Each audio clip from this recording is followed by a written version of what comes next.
वेळ नाहीये म्हणत मुलींनी स्वतःच्या वडिलांचा अंत्यसंस्कार चक्क व्हिडिओ कॉलवर बघितला।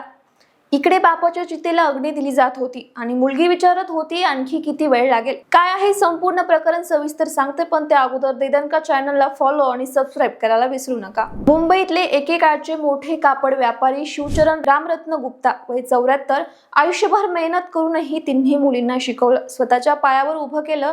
त्यातल्या दोघी शिक्षिका आहे। सुमारे 3 वर्षांपूर्वी पत्नीसोबत सोनीपत मधल्या एका वृद्धाश्रमात राहायला गेली। काही काळातच पत्नीचं याच आश्रमात निधन झालं आणि शिवचरण एकटे पडले। गेले 21 दिवस तब्येत खालावत चालली होती। आश्रम संचालक आनंद कुमार यांच्या म्हणण्यानुसार याची कल्पना तिन्ही मुली अनिता, निशा आणि प्रिया यांना आधीच देण्यात आली होती, पण कुणीही भेटायला आलं नाही। आश्रमाचा दावा आहे की आजारपणात सुद्धा मुलींचे फोनही जवळपास बंदच होते। मंगळवारी सकाळी शिवचरण यांचं निधन झालं। आश्रमाने लगेच मुलींना कळवलं।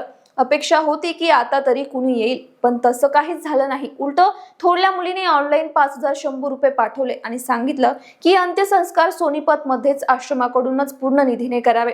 खरी अस्वस्थ करणारी गोष्ट पुढे घडली। आश्रम संचालकाने अंत्यसंस्काराची संपूर्ण प्रक्रिया व्हिडिओ कॉलवरून मुलींना दाखवली। प्रत्यक्ष चितेला अग्नी दिली जात असताना एका मुलीने विचारलं, आता अजून किती वेळ लागेल?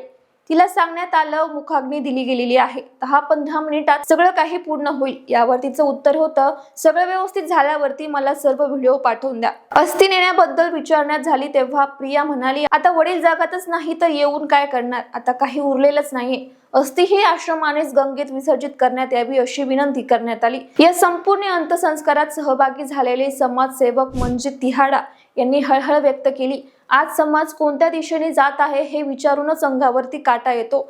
आश्रम संचालक आनंद कुमार यांनीही सांगितलं की इतक्या वर्षाच्या अनुभवात एखादा बाप आपल्या मुलींना भेटण्याची इच्छा मनात घेऊनच जग सोडून गेल्याचं प्रकरण त्यांनी पहिल्यांदाच बघितलंय। या घटनेतील एक सर्वात महत्त्वाची बाब म्हणजे निधनापूर्वी शिवचरण यांनी नेत्रदानाचा संकल्प केला होता, अशी माहिती आश्रमाकडून देण्यात येते।